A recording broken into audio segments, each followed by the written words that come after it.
umugore utwite yirose biravuga ngo nubwo witegura kubyara umwana nudasenga uzamenye neza ko utazigera ubona uwo mwana kuko satani hari icyo yamaze gutera kandi Imana yakuburiye. Kandi koko ihene kuri twite ni ibintu biri positive, ni ibintu byiza cyane, n'umugore utwite agiye kubona umwana, ariko mu nzozi y'urose ihene ni urupfu rw'umwana wawe. Niba uri umugore utwite wabirose, irinde cyane gukopera n'abantu utazi, kandi ubitonde kuko watatswe inda yawe utwite yasoze kugira ngo izavemo tungo ryuza yigarura ibintu. Rero nuboneye nirimo yuza ukayireba irimo yuza, menya ngo ijambo ryose uvuga baritwaye kandi bagiye kuri byaza umusaruro. Ni byiza rero ko urinda ururimi rwawe, ni byiza kurinda amagambo yawe. Igihe urose ugomba kwitonda kuko ibyo ugiye kuvuga bazabimultiplier, babigira ibintu byinshi, babigira ibintu biremereye, babigira ibintu bihambaye, babigira ibintu bikomeye kandi bitari bikomeye ryitwihene, ariko cyane cyane ushingiye ku magambo twabonye. Ikindi ugomba kumenya, ihene ubwayo ibigaragaza nk'ikimenyetso cy'abanzi bashaka gushyira mu bibazo. It means there is enemy ushaka kugushyira mu bibazo. Ngiye kubasuhuza inshuti z'Imana, abakunzi b'umwe bwa Ministries, mbabwira ngo Imana ibambere umugisha mu izina rya Yesu, kandi data wa twese abankomeza amaboko kuri uyu munsi tugeze turi imbere y'Imana, twinginga Imana ishobora byose. Turabashimira cyane abakoze comment ndetse n'abakoze share ndetse nawe wiyandikije. Twongere tugushimira ariko ukomeza kwiyandikisha ukubonye notification yacu kugira ngo cyane cyane dukomeze dukore umurimo w'Imana. Rero turacyari muri ya minsi 120 yo gusobanura inzozi no kumenya kuvuga neza icyo Imana igenda tuganiriza. Nongere ngaruke muri Samari mbabwire ngo niba narakubwiye ko inzozi muri Bibiliya ari inshuro 77 zirenga, kandi bira dufite ibitabo 36 urabize ngo nibura hagaragara ijambo inzozi nibura inshuro imwe n'igice kirenga. By'ukuri rero inzozi ni iki mw'abantu b'Imana mwe turimo tuganira ku ijambo ry'Imana? Narabwiye ngo inzozi ni ikimenyetso n'ijwi ry'Imana. Imana isanga umuntu wayo ikamuhumuriza, ikamubwira, ndetse rimwe na rimwe Imana ikamugezaho icyifuzwa, kuko byanga byakunda dufite amatake menshi, dufite ibitero binyuranye, kandi akenshi Imana yakunze gukoresha inzozi kuko nawe buri munsi uzibona. Iki kiganiro kibona ku mwebwe bera Ministries ntabwo kiba gusaba gukora, kuko nta muntu utarota. Yaba akijijwe, yaba adakijijwe, yaba asengera muri hedini runaka, yaba asengera utamutekereza, dore ko tugira imanza zo gucira abantu imanza dushingiye aho umuntu asengera. Ariko by'ukuri Imana iganiriza buri muntu wese ahaba ari, n'uburyo abariho, n'uburyo abikoramo, n'aherereye, kuko Imana ni urukundo. Icyo ni icya mbere. Imana ni nyamahoro. Icyo ni icya kabiri. Imana igirira neza bose abera bayo. Rero by'ukuri nagira ngo gukangurire yuko ikintu cyitwa inzozi ari ijwi ry'Imana rikomeye. Imana iganiriza umuntu uwo ari we wese. Ubundi Imana yo ikunda abantu bayo. Nongere mbisobanurire, Imana ikunda umuntu wayo we kuruta uko ubitekereza. Hanyuma usanga twe rimwe na rimwe twitwaza ngo runaka ntakijijwe, ngo uriya ngo ntabwo afite umwuka wera. Oya, ibyo ntabwo Imana ijya ibijyamo. Imana ikunda abantu bayo bose. Iramutse ibikora gutyo, iramutse igushije imvura ajya gushaka abarokoreye z'imvura mu rugo rwabo.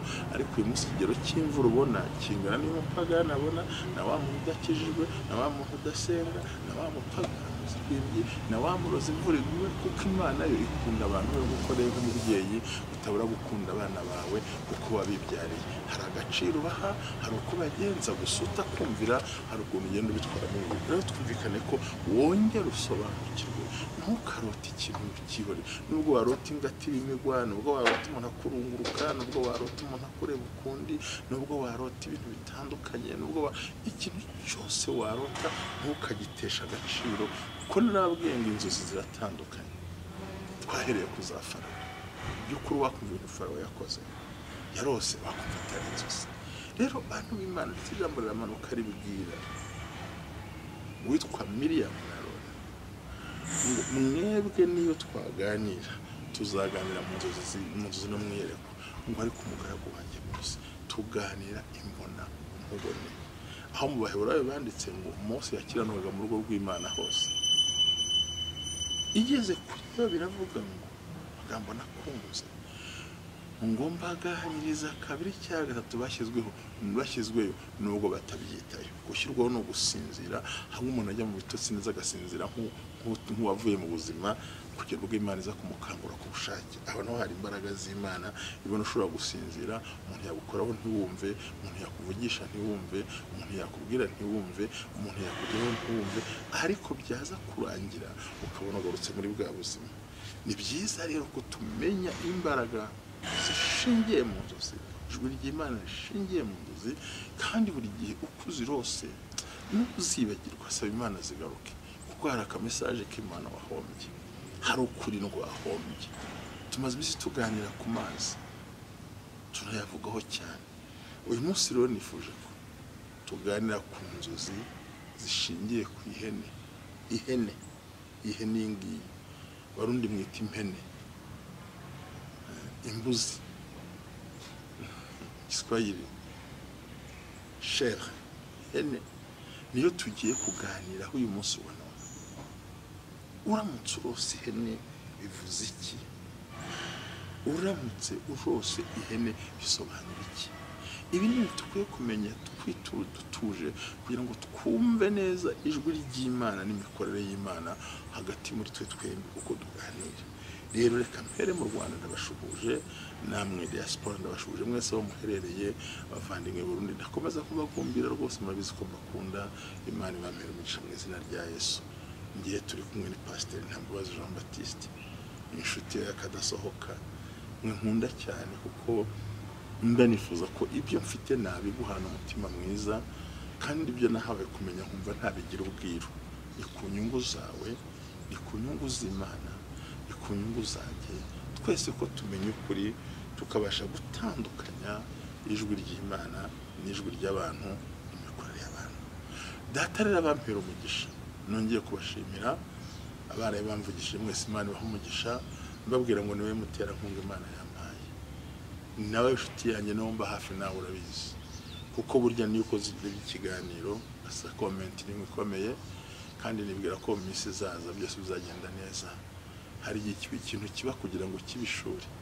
nigeze kubabwira mbere ngo iyo umuntu atakubereye ishuri akubera imbogamizi, iyo umuntu atakunganiye akubera inkomyi mu nkokora ntutera imbere.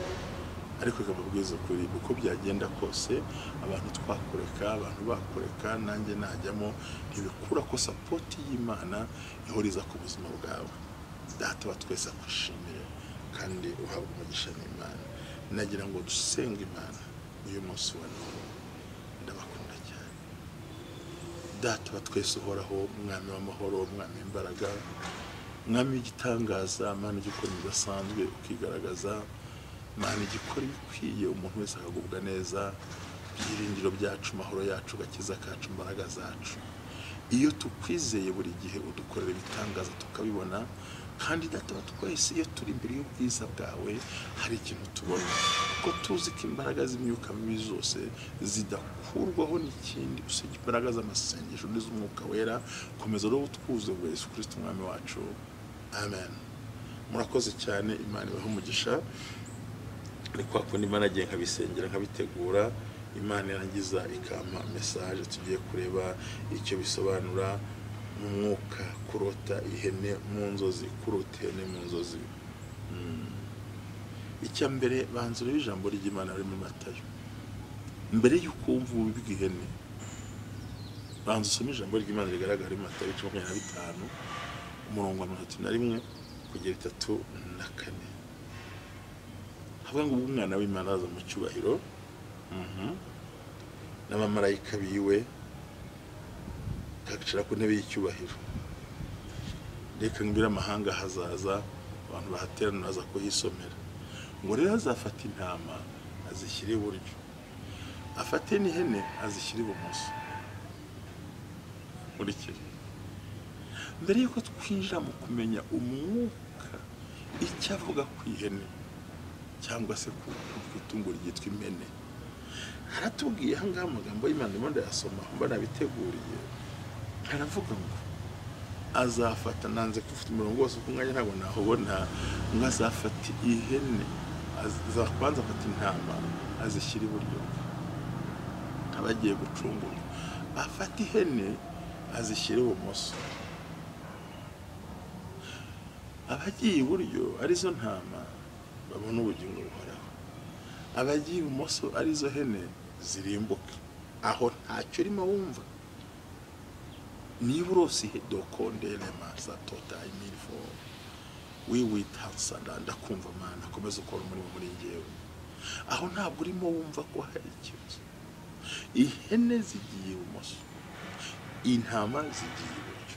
Bigaragara ko mu buryo bw'umwuka ihene atari ikintu cyiza namba, si ikintu cyiza, si ikintu cyo kwishimirwa. Uramutse uyirose, turayikunda, turanayirya, abantu banayikunda cyane, ariko faut faire attention. Kuki Kristo afashe ikigereranyo cy'ihene akazishyira ibumoso, yarangiza agafata intama akazishyira iburyo? Ntiwumva ko mu nzozi zawe uko warota ihene kose bigaragara ko utari mu nzira nziza? Mwana kandi mutari muzi buri gihe abantu barya ihene yokejwe buri gihe, gute zabo zirazamuka.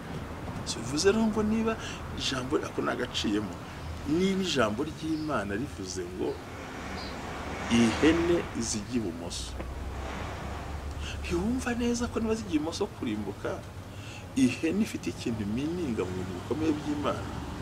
Aho we ntuwumva ikintu gikomeye ukwiye gusengera, ukegera umwami wawe ku Imana ikugirire neza. Rero ni ikintu ushaka ko tuganira amagambo. Ikindi tukwiye kumenya,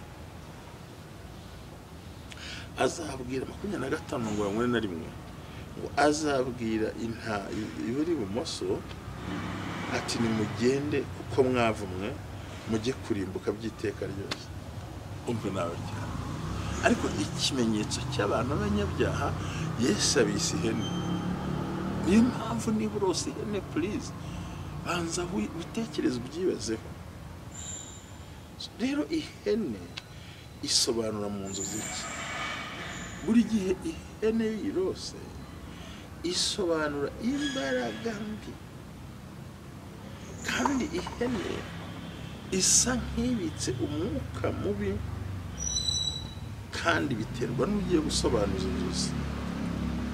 Ubundi hari uburyo bwinshi cyane ihene isobanura mu buryo bw'umwuka, ariko ndumva nubwo ihene ari itungo ryo mu rugo, ari itungo abantu bakunda, nubwo Imana yayiremye, nubwo ihene ari ikintu cyiza, nubwo ihene ibana n'abantu, izi kwihangana, izi kurya utuntu dukeya, nubwo ihene usanga ibana natwe mu nzu, nubwo usanga akenshi turi kumwe, nubwo usanga ifite caracteristics zihariye, nubwo ariko rimwe na rimwe ugasanga ihene zanyite ngo stable, ni nk'inkubaganye. Ihene nubwo tubana mu nzu ni inkubaganye, kandi ikindi gisanga mu nyamaswa zitubaha.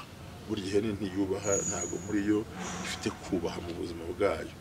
Ikindi ubona ko ihene igira ibintu byinshi cyane byo gusa nk'iyinjirira, rimwe na rimwe usanga isa nk'igaragara neza, usanga ikunze kubana n'intama aho ngaho, mbega ukabona ko biri kubana. Ariko by'ukuri mu buryo bw'umwuka nakubwira ngo jya witonda cyane, ihene ifite ikintu gikomeye cyane. Nibyo koko ihene ni inkubaganye. Icya kabiri, iteza ibibazo mu zindi nyamaswa zo mu rugo, nubwo kandi ishobora no guteza intambara hagati y'abantu. Irisha ibyo ibonye mu nzira, ikoresha ibikoresho by'abantu, zarakesha nk'irya nk'abantu n'ubundi. Ndetse ihene isobanura iki? Ni ukuvuga ngo uramutse urose ihene, menya ngo ufite atake mbi z'abadayimoni bagiye kwataka ubuzima bwawe.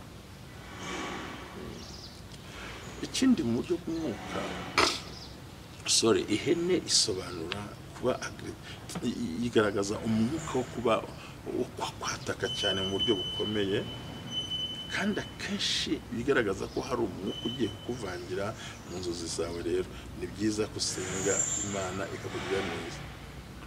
Icyo nzi cyo, iyo urose ihene ni amataka akomeye ashobora kuba ugiye kwatakwa n'umuntu cyangwa n'undi. kandi ikindi ihene igasobanura yuko hari imbaraga no atari n'abarozi si n'abarozi gusa bonyine, ahubwo hari imbaraga mbi ziri kugenda ziza kuri wowe zishaka kwiba, zishaka kukwambura, zishaka gukuraho abantu bawe cyangwa ibintu byawe. akenshi kandi ihene nubwo tuyikunda ariko usanga kenshi ifite gukubagana no kwiba. nimwe muzasanga mu cyaro cy'iwacu yakoraga no mu nkoni ihene nta gitinya, kandi ugasanga ibana n'abantu. so rero ni byiza ko ubasha gusobanukirwa icyo umwuka avuga ku itungo ryitwa ihene, ariko cyane cyane ushingiye ku magambo twabonye.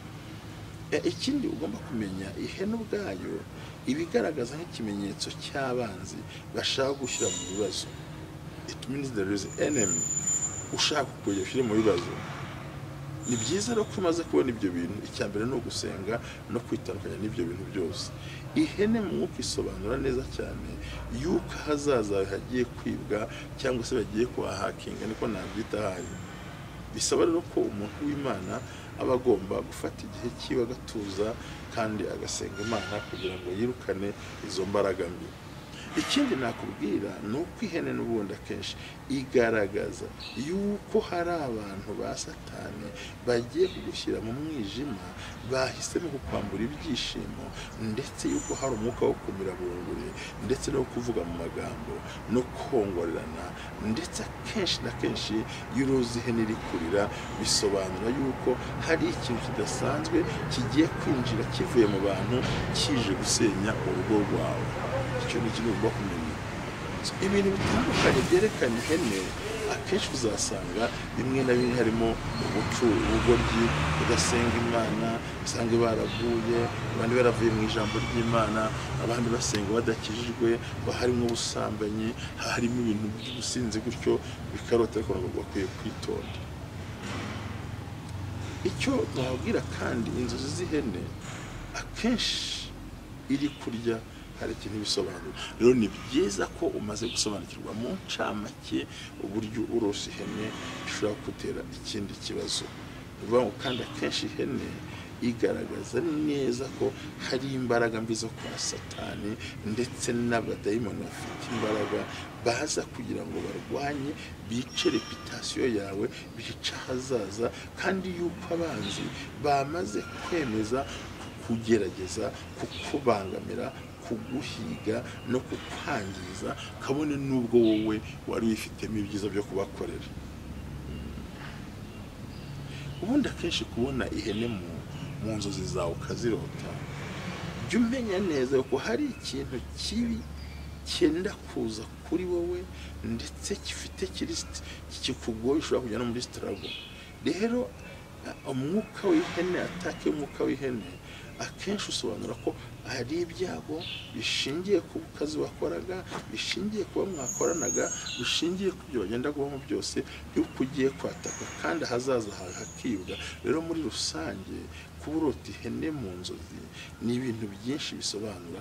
ukeneye amasengesho yo kugira ngo urwanye umukubaganyi Goliyati. muri make ubundi ni umwuka wa Goliyati wo gutukana, wo guserereza, wo gusebanya, wo kutuzura. ni byiza gusenga Imana kugira ngo ukubite uwo mwuka mubi w'ihene ku buzima bwawe, umwuka umeze nka Goliyati, niko nasobanura. igihe rero cyose urose ihene igutera umugeri mu nzozi zawe, menya neza yuko ubuzima bwawe buri mu kaga, ndetse yuko mu kubaho kwawe Satani yakwatatse, kandi yatatse agiye kwigaragaza mu badayimoni. arigaragaza mu buhe buryo? arigaragaza mu bukene, arigaragaza mu ndwara, arigaragaza mu mivumo, arigaragaza kutagera ku ntego, arigaragaza mu gutandukana, arigaragaza mu busambanyi, arigaragaza mu barozi, arigaragaza mu bantu batari abantu beza bakusanze, kandi birakumenyesha ngo hari abantu bari gutegura ikintu cyo gushyira hasi kugira ngo urangire burundu.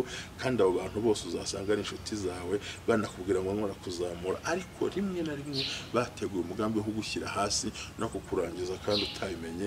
kandi ikindi bigasobanura yuko mu buzima bwawe cyangwa urugo rwawe hagiye kuba impinduka itari nziza. ni byiza gusenga Imana, ariko cyane cyane iyo urose ku giti cyawe ubona ihene ubona uri kunywa amata y'ihene niko nabyita, aho bisobanura yuko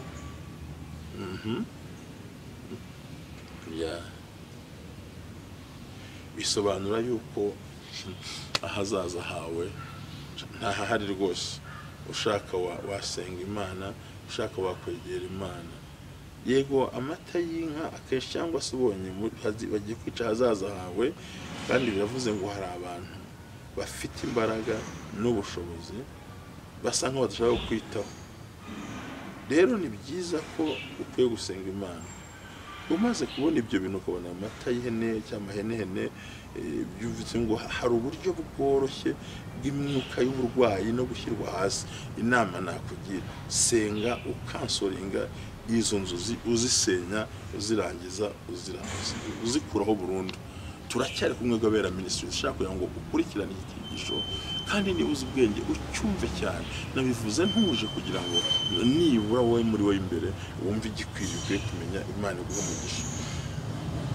Rero iyo umaze kurota inzozi, bivuga ibintu byinshi cyane, bivuga ibintu bitandukanye, bivuga ko bagiye gushaka guhindura, gutwara umwanya, gutwara akazi. Ni byiza rero ko ukwiye kugira ubwenge, ukareba kure, kandi ugasenga Imana ikagufasha muri byose. Ukabimenya rwose. Ikindi nubona urose uburyo bwose wayirotamo, biravuze ngo hari umuntu wiyemeje, cyane cyane urose ihene ibone ukanyura cyane, wiyemeje kumenya ibintu byawe no kugenzura ibintu byawe no kubikurikirana kugira ngo abashe kugusenya kandi abashe kugushyira hasi. Rero y'urota kenshi cyane ihene yabikwereka yuko ukwiye kwitonda, kandi bikwereka yuko imbere yawe amatake y'abanzi n'abaturage babi n'abantu batari beza bagiye kwataka mu rugo rwawe, mu buzima bwawe, kandi bakwataka mu buryo bwinshi, harimo kwiba. Rimwe na rimwe bisobanura ngo wirinde, hari ibisambo bije kwinjira iwawe. Imana ibampe Nshuti, turacyari kumwe gwabera ministries, mukomeze muyandisha atarabikora, tubashimire. None tugiye kureba noneho icyo bisobanura kurota ihene n'inyagazi yene, ihene n'inyagazi. Bisobanura yuko hari amahirwe meza, hari ibyiza bikwiriye, ugiye ku izanabyara. Ariko bivuze iki iyo uri umugore utwite? Iyo uri umugore utwite yose, biravuga ngo nubwo witegura kubyara umwana, nudasenga uzamenye neza ko utazigera ubona uwo mwana, kuko Satani hari icyo yamaze gutera, kandi Imana yakuburiye. Kandi koko ihene kubitwite ni ibintu biri positive, ni ibintu byiza cyane. N'umugore utwite agiye kubona umwana, ariko mu nzozi y'urose ihene ni urupfu rw'umwana wawe. Niba uri umugore utwite wabirose, irinde cyane gukopera n'abantu utazi, kandi ubitonde, kuko watatswe. Inda yawe utwite yatswe kugira ngo izavemo. Ni byiza kubyuko ugasenya zino nzozi, warangiza ugafata imbaraga ukaniriza kugira ngo ubashe kugera kure. Ibi bintu birumvikana cyane, kandi ukwiye kubyumva nk'umuntu urota. Iyo twihuse rero kugira ngo urote ihene si ikintu cyiza abantu b'Imana, si ikintu cyiza rwose. Ntabwo ari ikintu cyiza. Ni ukuvuga ngo ngiye gusoza cyane ko nashaka kubitindamo cyane, ndashaka kuza kureba icyo dukwiye gukora. Ni ukuvuga ngo igihe cyose urose ihene, bisobanura ngo ni Satani, ni umwangizi ushaka gushyira hasi cya mbere kugira ngo isezerano ridasohora. Icyo ni icya mbere. Icya kabiri ni ukugira ngo Satani aboroke ndetse afunge inzugi z'imigisha yawe. Ikindi cyerekana ko ari ugutakaza ndetse ubwenge ndetse no kubangamirwa, ugahana umubabaro. Ikindi ni ugushyirwa hasi mu mwijima no gutsindwa. Ikindi ni ukudasohora ku isezerano ryawe. Ikindi ni ihene urose bisobanura ni ukubura amahoro n'ibyishimo. Ikindi ni ugutsindwa no kuvugwa hose mu buzima bwawe. Ikindi ni ukutabasha kwisobanura kubera urwango bagushyizeho. ndetse no kuba kujugunya. Ikindi byerekana kugenda gake kw'amasezerano yawe. Ikindi bigasobanura yuko mariage yawe umuryango wawe nta kintu uzayikuramo utazagubwa neza. Ikindi bisobanura yuko ibyo ugiye gukora byose bizagwa hasi ntacyo uzabona. Ikindi bakwereka yuko mu bucuruzi bwawe wibeshye, icyo twakwita wrong investment, ugiye gushoramo wihenze, sibyo. Ikindi twabona ni uvuga ngo icyo uzabiba ntabwo uzagisarura. Ikindi cyane twaza kureba nuko igaragaza indwara no kutatuza ndetse no gutsindwa no kubura umuti wakuvura. Ni byiza rero ko tubisobanukirwa, Imana itugirira neza cyane. Ese ni gute byagenda?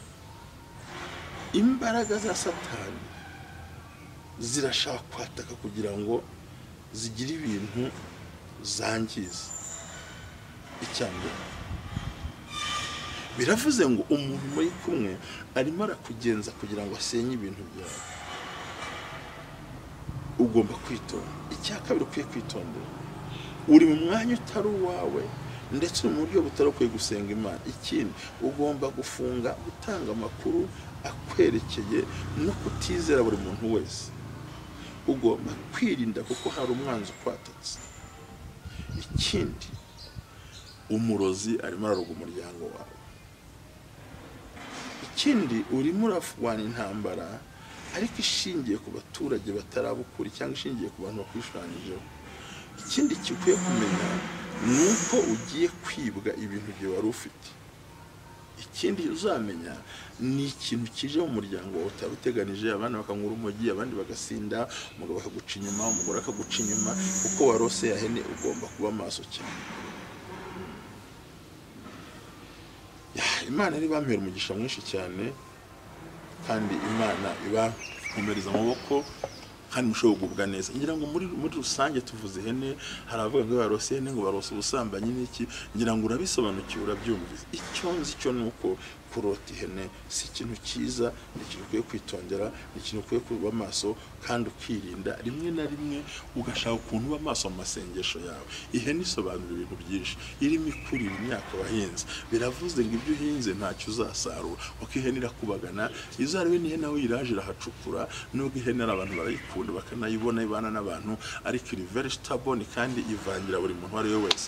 Ikindi, ihene igaragaza irari ry'ubusambanyi, irari ry'ubuhehesi. Rero wumva ko Yesu yavuze ngo nzafata ihene nzishyire ibumoso, sapifo nzishyire ibumoso zigende. Urumva deje ihene zigerajwe n'abanyabyaha ku ruhande. Rero ni byiza ko mu nzu zawe niba urose ihene, ikintu uri bukore n'iki, nimwe nakubwiraga cyagihe, ni ugusenga usenya iyo myuka mibi. Uko wayirota kose, yabihaka, yabirisha, yabiryamye, zaba ari nyinshi ziri kumwe, zaba ari zigenda, wawe uyishoreye, yabigushoreye.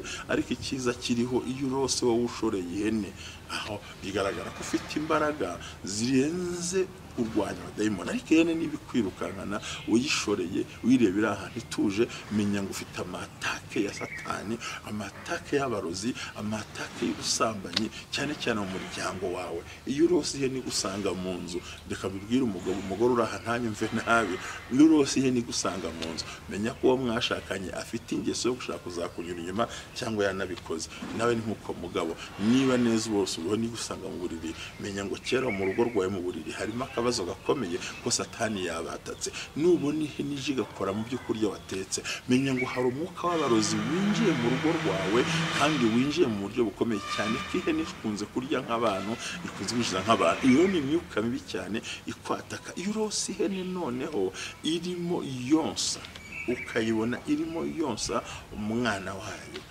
my friend, menya ngo hari connection mu bantu bishyize hamwe kugira ngo barwanye ibyawe kandi bucece. Kandi nk'uko ihene iba mu nzu ikabana n'abantu, ntaho wayihisha, nubwo itavuga ariko iba yarebye. Kandi uzareba ihene ntibyitaho. Ikindi, muzabona ihene ni agasimba katagira kwihangana. Reka mvuge ngo ntigira kwihangana. Burya ihene utinze irahebeba, bwije irahebeba, kandi irasakuza. Niko bimera. Ihene ntigitinda ahantu hose urayireba. Ihene isigire kwirakurura ikibona igatwara. Kandi muzacunga cyane murebe urebe ikindi kiba kiriho. Ihene burya iruza imaze kuryamana yiruza, n'itungo ryuza yigarura ibintu. Rero nubona ihene irimo yuza ukayireba irimo yuza, menya ngo ijambo ryose uvuga baritwaye kandi bagiye kuribyaza umusaruro. Ni byiza rero ko urinda ururimi rwawe, ni byiza kurinda amagambo yawe. Igihe urose ugomba kwitonda, kuko ibyo ugiye kuvuga bazabimultiplier, babigira ibintu byinshi, babigira ibintu biremereye, babigira ibintu bihambaye, babigira ibintu bikomeye kandi bitari bikomeye, babigira ibikaze kandi bitari bikaze. Kubera iki? Nuko watatswe n'umwuka mubi kandi umukaza guhagurukira ubuzima bwawe. Rero Imana ibampera umugisha mwese bari bakurikiye, ngira ngo urumvise. Niba urose ihene, nyabuneka gira ubwenge. Ni imbaraga z'abarozi, ni ibintu bitero bikomeye, ni uburwayi, ni ukwishyiramo kabisha nawe bakumonitoringa kugira ngo utagera kure hashoboka. Rero Imana ikumpera umugisha kandi ugubwe neza, wuzure umwuka wera w'Imana, ukomeze gutsinda no kunesha, ukomeze guhagarara kandi ukora imirimo, kandi ukomeze ukore byose wituje. Bisaba ngo ni byiza ko uwo murimo wawe ukora udakwiye gucogora. Igihe cyose ufite ayo matake, rinda muri business zawe, wivuga ibyo ugiye gukora. Hari umuntu kumonitoringa, hari umuntu nubone ni kureba, hari umuntu monitoringa ibyo uri mugenda ukora. Ni byiza kuhisha amakuru yawe, ugahisha ibintu byawe, ugafunguka ukareba kuri, ukagera kuri, ukarenza amaso, ukinjiraho gusenya ibyo bintu. Ndagushimiye ko wakukina kino kiganiro. Imana ikomeresha mu izina rya Yesu. Muhabwe umugisha n'Imana kandi mugubwe neza. Nakagaruka tuzakomeza ubutaha. Ndifurije umugisha w'Imana kuri uyu munsi wa none. Nyaboneka gira bwa bwenge, ntabwo isobanura Yesu gusa, ahubwo n'izambaraga. Harimo guhomba, harimo gukena, harimo kurwara, harimo gukurikiranwa, hari abarozi bihishe, hari ibyago bije kamerije mu rugo rwawe, barashaka gusenya ibintu byawe. Itonde, niba urose ihene ihaka kandi umugore uyirose akaba atwite, cyangwa umugabo akaba azi ko umugore watwite, senguka somwa, kubera ko kubyara ntago bizaborohera, ahubwo Satani yatatse iyo nda. Cyo nakutahomba umugore yayatatse kugira ngo umwana atavamo. Ari ubwo imbaraga twahawe turazasinya. Bika ko ihene zigiye umuzo, Bibiliya zigaragaza nk'abanyabyaha. Murakoze, muhabwe umugisha n'Imana. Mukomeze mwiyandikishe, mukore subscribe, muri murangiza mukore comment na share, kandi muduhamagare. Nimero yanditse musi tuganire. Nimwe abaterankunga banjye nkunda, kandi nawe uzi ko iyo uhari banezerewe, iyo nkurikira nezerewe. Muhabwe umugisha n'Imana. Ndabakunda. Bye bye. Imana ibarinde mu izina rya Yesu. See you.